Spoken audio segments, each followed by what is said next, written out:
बिस्मिल्लाहिर्रहमानिर्रहीम। अस्सलाम वालेकुम स्टूडेंट्स, मैं हूं वाजिद अली कंबो, आपका केमिस्ट्री टीचर।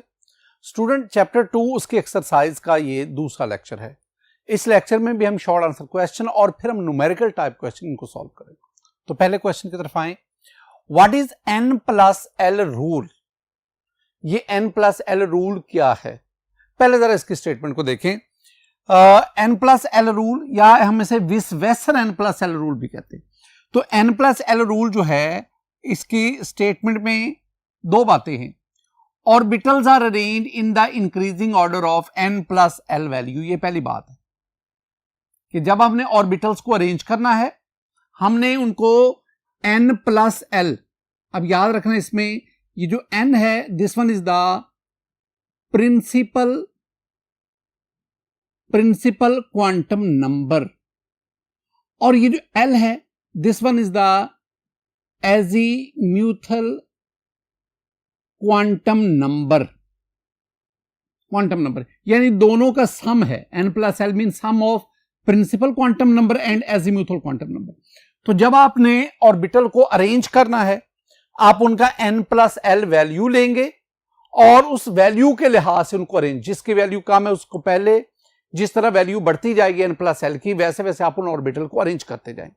दूसरा हिस्सा, if two orbitals have same n plus L values, दो ऑर्बिटल के n plus L value same आ गई, फिर क्या करें? Then that orbital is placed first whose n value smaller. ये दूसरी बात आ गई, ये दूसरी बात है। यानी n प्लस एल रूल, इसमें दो बातें हैं और वो दो बातें क्या हैं जरा मैं आपको एग्जांपल से बताऊं।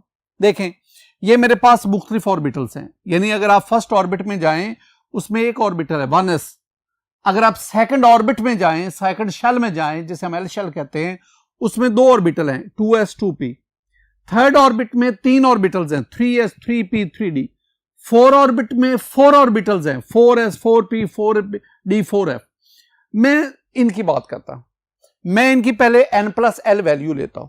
n प्लस एल का मतलब है स्टूडेंट ये जो 1 लिखा है ना 1, ये n की वैल्यू है। यानी इसके लिए n और प्लस एल, इसके लिए n की वैल्यू 1 है प्लस l के लिए आप जानते हैं अगर s होगा, s के लिए l की वैल्यू क्या है 0, p के लिए l की वैल्यू क्या है 1, ये मैं l की वैल्यू बता रहा हूं। d के लिए l की वैल्यू क्या है 2, f के लिए l की वैल्यू क्या है 3। तो इसका मतलब है कि 1, this one is the principal quantum number, तो n की value, n represent the principal quantum number, तो ये 1 जो है ये प्रिंसिपल क्वांटम नंबर है। और s सब शेल के लिए l की वैल्यू मैंने कितनी कही है 0, तो ये आंसर क्या आ गया 1। अब इस पे आए, ये जो 2 है this one is the principal quantum number, यानी n की वैल्यू 2 आ गई प्लस s की वैल्यू अभी मैंने कहा कि 0 है 2 तो दोनों का सम लेंगे 2 आ गया।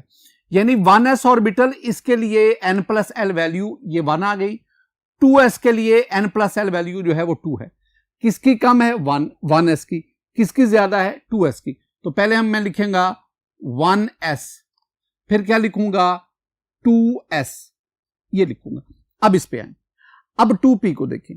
2 ये आ गई n की वैल्यू और p के लिए l की वैल्यू क्या है 1, तो ये आ गया 3। अब इसको भी देख लें 3s, ये n की वैल्यू 3 प्लस s के लिए l की वैल्यू क्या है 0, तो आंसर क्या आ गया 3। अब ये आ गई दूसरी बात, अगर दो ऑर्बिटल्स की n plus L value same हो, इन दोनों ऑर्बिटल्स की n plus L value same है 3 है, तो that orbital is placed first whose n value smaller. तो आपने इन दोनों में से उसको पहले लिख रहे हैं जिसकी n वैल्यू छोटी हो। तो इसकी 2p की n वैल्यू 2 है और 3s की n वैल्यू, तो इसका मतलब 2p पहले आएगा, तो मैं यहां पे लिखूंगा 2p और फिर मैं जाऊंगा 3s। ये मैं ऑर्बिटल को अरेंज करता जाता हूं in the ascending order of their n plus L value, यही ये रूल है। अब इधर आए 3p, ये इसके लिए मैं n प्लस एल वैल्यू की बात करूंगा। माय डियर स्टूडेंट 3p के लिए n की वैल्यू 3, p की वैल्यू 1, 3d के लिए n की वैल्यू 3, d की वैल्यू 2, d की वैल्यू ये 2 है, और 4s के लिए n की वैल्यू 4 और s के लिए l की वैल्यू 0 और 4p n की वैल्यू 4 और p के लिए 1 आ गई। अब इनको ऐड करेंगे, ये आ गया 4, 3 + 2 5, 4 और 5। अब यहां भी वही प्रॉब्लम आ गया। प्रॉब्लम क्या है कि ये जो 3p है और 4s है, 3p और 4s, इसकी वैल्यू भी 4 है, इसकी वैल्यू भी 4, दोनों की n+l वैल्यू सेम है। किसको पहले रखेंगे? जिसकी n की वैल्यू कम होगी। तो इसकी n की वैल्यू क्या है? 3 है। तो इसका मतलब है इसके बाद हमारे पास 3s आ गया, 3p आ गया और उसके बाद हमारे पास 4s आ गया। नेक्स्ट स्टूडेंट, अब नेक्स्ट देखेंगे तो आपके पास ये 3d है, इसकी वैल्यू 5 है, आपके पास 4b है, उसकी वैल्यू भी 5 है, यानी 3d और 4p दोनों की n+l वैल्यू सेम है। अब दोनों में से किसको पहले रखेंगे?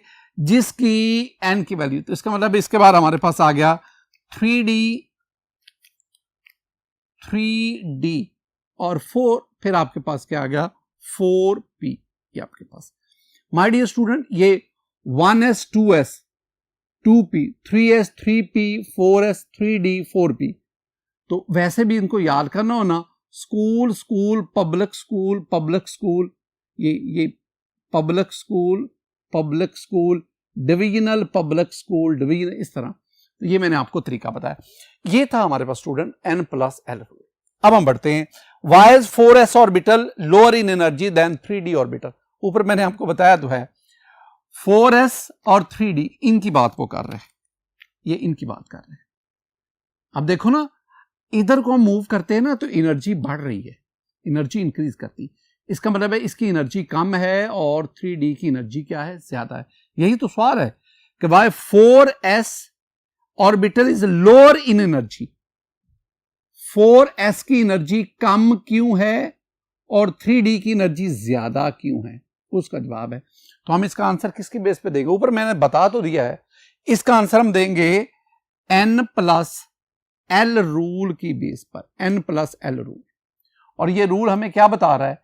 ये हमें बता रहा है कि ये जो 4s है, 4s, इसके लिए जो n+l है, n4 और l0, n+l वैल्यू क्या आ गई? 4।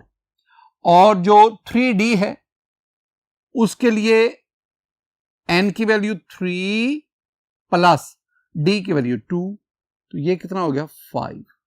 तो आपके पास चूंकि 4s के लिए वैल्यू n+l की कम है और 3d की ज्यादा है, लिहाजा हम 4s को पहले रखते हैं और 3d को बाद में। माय डियर स्टूडेंट, इसके बाद हम नेक्स्ट क्वेश्चन की तरफ बढ़ते हैं। हमारा जो नेक्स्ट क्वेश्चन है वो है write down electronic configuration of manganese, zinc, aluminium. ये तो मैंने 3 एग्जांपल के तौर पर लिया, आपसे किसी की भी इलेक्ट्रॉनिक कॉन्फ़िगरेशन पूछी जा सकती। तो पहले मैं मैंगनीज की बात करूं, आपको इनका एटॉमिक नंबर एटलीस्ट आना चाहिए। माय डियर स्टूडेंट, जो मैंगनीज है ना, इसका एटॉमिक नंबर जो है वो 25 है, 25। पहले तो ऑर्बिटल को अरेंज करो ना। मैं आपको एक ना टोटका बताता हूं स्टूडेंट। ये मैंने जो ऑर्बिटल्स लिखे है ना, school school public school public school, divisional public school divisional public school, यानी पहले आपने स्कूल स्कूल। अच्छा, एस को आपने 1 से शुरू करना है। ये आ गया जी 1s, ये 2s, ये 3s, ये 4s। आपने s को, s ऑर्बिटल, इसकी नंबरिंग 1 से की। ये 1 2 3 जो लिखा है ये नंबर ऑफ ऑर्बिट होता है। p को 2 से शुरू करें, 2p 3p। p को 2 से इसलिए शुरू किया क्योंकि फर्स्ट ऑर्बिट में p होता ही नहीं। और d को आप कहां से शुरू करेंगे? 3 से शुरू करेंगे। यही चीज इसमें 1 2 2 3 3 4 3, वो ऊपर वाला ही मैं लिख रहा हूं। 1 2 2 3 3 4 3, ये मैंने लिख दिया। अब आप जानते हैं कि s में मैक्सिमम 2 इलेक्ट्रॉन, मैक्सिमम, p में मैक्सिमम 6, d में मैक्सिमम 10, यहां तक की मैं बात करूंगा, मैक्सिमम। अब अगर आप इसमें देखेंगे ना तो आपके पास स्टूडेंट s में 2, 1s2, टोटल आपके पास 25 इलेक्ट्रॉन है, 2s2, 2p6, ये 10 इलेक्ट्रॉन हो गए, 3s2, 3p6, ये आपके पास। तो यहां तक आपके पास ना, यहां तक ये 18 इलेक्ट्रॉन अकोमोडेट हो गए, 18 इलेक्ट्रॉन अकोमोडेट हो गए। और ये जो इलेक्ट्रॉनिक कॉन्फ़िगरेशन है ना, ये बिल्कुल आर्गान जैसी है, आर्गान की। यानी अगर आपने टाइम को सेव, अगर आपकी स्ट्रॉन्ग ग्रिप है ना, तो आप इतना सारा ना लिखें, सिर्फ इसकी जगह पे आप क्या लिख दें, इसकी जगह पे आप यूं ब्रैकेट डाल के आर्गान लिख दें ये, और उसके बाद आप 4s और 3d की बात कर सकते हैं। अच्छा, अब आपके पास 25 में से 18 इलेक्ट्रॉन तो अकोमोडेट हो गए। अब आपके पास 7 इलेक्ट्रॉन, 7 बच गए, 2 इसमें ले आओ, अब 5 बच के, वो 5 इधर ले जाओ। अब दोबारा 18 इलेक्ट्रॉन यहां तक, ये 2 ऐड किए 20 और ये 5 ऐड किए तो 25 इलेक्ट्रॉन। अब आ जाए जिंक। जिंक का एटॉमिक नंबर जो है ना वो स्टूडेंट है 30, इसका एटॉमिक नंबर 30 है। अब इसमें देखना आपने 30 इलेक्ट्रॉन यहां तक जो है ना, यहां से यहां तक, ये तो वही 1s2 2s2 2p6 3s2 3p6 यानी आर्गान वाली बात होगी ना। अच्छा, इसको मैं मुकम्मल भी कर देता हूं, 4s2 3d5। आप यूं भी लिख देना तो बिल्कुल ठीक है। अब इसमें यहां तक तो आपके 18 इलेक्ट्रॉन अकोमोडेट हो गए। अब ना जरा मैं पहले आपको समझाने के लिए, 18 और 2 20, 20 और 10 जो है ना वो हो गया 30। तो इसका मतलब है आपका ये d ऑर्बिटल कंप्लीटली फिल हो गया। इसको भी अगर आप इस सेंस में लिखना चाहें तो क्या लिखेंगे, तो आप लिखेंगे कंसंट्रेशन ऑफ आर्गन और आगे 4s2 और 3d 10। बिल्कुल एल्यूमिनियम में आ जाओ। The atomic number of aluminium is 13, you have to accommodate 13 electron. अब 13 इलेक्ट्रॉन अकोमोडेट करने हैं ना, तो 1s2 2s2 2p6 यानी आपके पास यहां तक 10 इलेक्ट्रॉन, 2 और 2 4 6 10। अब 3 और है ना, तो 2 इसमें गए, 10 और 2 12 और 1 इसमें गया 13। इसका मतलब है इनको लिखने की जरूरत नहीं है। ये मैंने आपको आसान वे में electronic configuration. Calculate the energy of electron in hydrogen atom in orbit for which n is equal to 3। n is equal to 3 का मतलब है, n इज इक्वल टू 3 का मतलब है थर्ड ऑर्बिट। थर्ड ऑर्बिट, तो third orbit में energy of electron को find out करना। किसके लिए? Hydrogen atom. ये बातें है ना, हमने जो बोहर एटॉमिक मॉडल को डिस्कस किया, उस डिस्कशन के दौरान मैंने एनर्जी के लिए ये इक्वेशन लाया। तो is equal to -13.315 over n square kilo joule per mole. अब आपने सिर्फ काम क्या करना है, आपने E that is equal to -13.315, ये जो n स्क्वायर है ना, n की जगह पे वैल्यू पुट करें तो इसका मतलब है ये 3 का स्क्वायर आ गया, 3 3 आर 9। इस वैल्यू को 3 का स्क्वायर, इस वैल्यू को 9 पर डिवाइड कर दें तो आपके पास आएगा, सॉल्व कर लें, -145.92 किलो जूल पर मोल। ये तो सॉल्व करें, याद रखने पड़ते हैं। Right any 4 properties of cathode rays. Cathode rays की कोई सी 4, बहुत सारी प्रॉपर्टीज वो हमने पढ़ी, कोई सी 4 आप उसमें एक प्रॉपर्टी, वो आप स्ट्रेट लाइन मोशन की बात कर सकते हो, स्ट्रेट लाइन मोशन इसकी बात कर सकते हो। यानी कैथोड रेज कैथोड से एमिट होती हैं और स्ट्रेट लाइन में, वहां हमने पढ़ा नहीं कि when an opaque object is placed in their path, they cast a sharp shadow of it. It shows that cathode rays travel in a straight line. दूसरी बात, नंबर 2 पे negatively charge particle, negatively charged particles. Cathode rays consist of negatively charged particles. क्या हमने पढ़ा था कि when cathode rays are pass through electric field they bend towards positive plate. अब positive plate की तरफ बेंड कर जाना यह शो करता है कि इन पर नेगेटिव चार्ज है। नंबर 3 पे cathode rays consist of material particles, material particles, particles. Student हमने इसमें क्या पढ़ा था?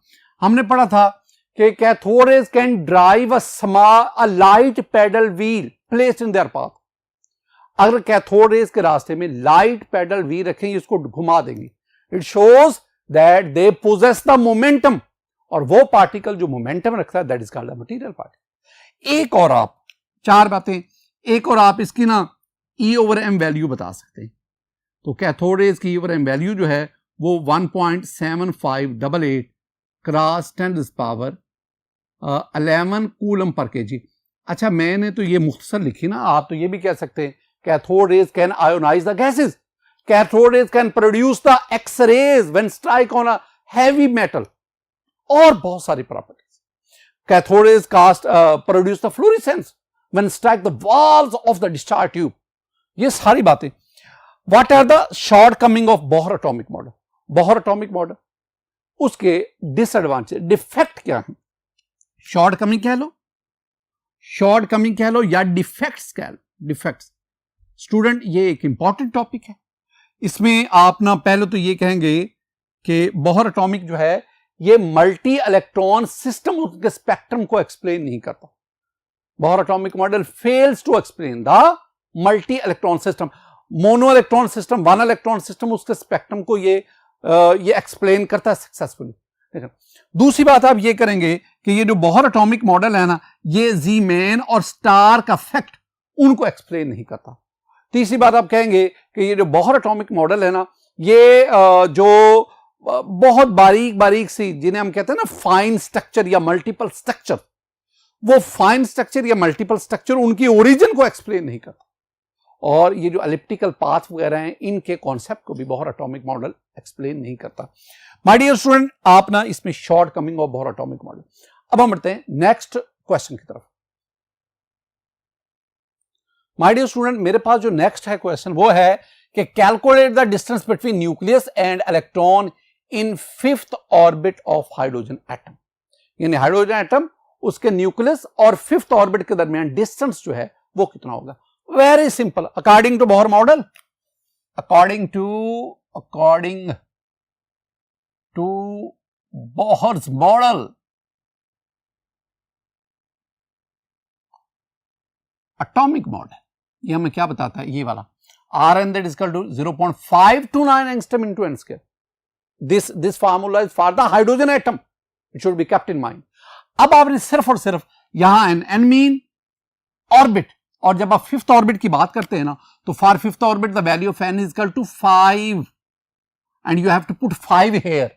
जब आप पुट करेंगे तो आपके पास Rn mean 5, R5 that is equal to 0.529 angstrom into 5 का स्क्वायर, 5 का 25 को इससे मल्टीप्लाई करें।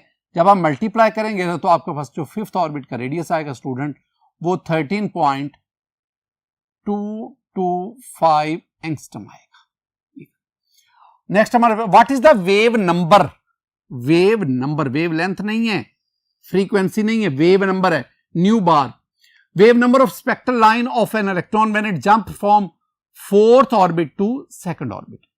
यानी ये आपके पास न्यूक्लियस, ये फर्स्ट ऑर्बिट, ये 2nd ऑर्बिट, ये 3rd ऑर्बिट, ये 4th ऑर्बिट। अब एक इलेक्ट्रॉन है, वो इलेक्ट्रॉन इस 4th ऑर्बिट से n is equal to 4, ये n is equal to 2, 4th orbit से यहां जंप लगाता है। जब वो जंप लगाता है तो वो रेडिएशन एमिट करता है, ठीक है ना। ये रेडिएशन जब हम पास करवाएंगे, स्पेक्ट्रोमीटर से देखेंगे या प्रिज्म से पास करवाएंगे, तो हमारे पास ना एक लाइन हासिल होती है, ये वाली, ये एक स्पेक्ट्रल लाइन है। ये स्पेक्ट्रल लाइन कब बनी? जब इलेक्ट्रॉन ने 4th ऑर्बिट से जंप लगा के ये 2nd ऑर्बिट में आया, ये बामर सीरीज में आती। अब ये जो आपके पास स्पेक्ट्रल लाइन बनी, इसकी वेव नंबर क्या है? वेव नंबर, तो वेव नंबर के लिए हमारे पास ये फार्मूला है। Wave number 1.09678 10 to the 7. What is this? This one is the Rayburge constant. It should be kept in mind. Rayburge constant. ये Rayburge constant 1/n1 square minus 1/n2 square. You just put the value of n1 and n2. n1 mean lower orbit, n2 mean higher orbit. Lower orbit कहां आके electron fall कर रहा है? 2 में। कहां से आ रहा है? 4th से। वैल्यूज पुट करें। आप जब वैल्यूज पुट करेंगे student, nu bar is equal to 1.09678 10 to the power 7। मैंने इसे कहा है दिस वन इज रेबर्ज कांस्टेंट। तो आपके पास स्टूडेंट इसमें जो आएगा 1/n1, n1 जो है वो मेरे पास क्या है 2, तो 1/2 का स्क्वायर माइनस 1/, n2 क्या 4 का स्क्वायर। अब आप ये तो जानते हैं ना 2 का स्क्वायर 2 2 4, तो 1/4 माइनस 1/4 4 16, तो 1/4 माइनस 1/16। इनको सॉल्व करो, जो आंसर है इसे मल्टीप्लाई करेंगे। तो माय डियर स्टूडेंट, मैं तो शॉर्ट करके लिखूंगा, the answer will be 20.58 cross 10⁵ पर मीटर। ये आपका आंसर। ये था मेरे पास ये numerical last. My dear student, इस लेक्चर में मैंने आपको चैप्टर 2 की एक्सरसाइज के जो रिमेनिंग क्वेश्चन थे वो डिस्कस किए। मेरी दुआ है कि अल्लाह ताला आप पर अपना फजल फरमाए, अल्लाह ताला आप पर अपना करम फरमाए। अस्सलाम वालेकुम व रहमतुल्लाह।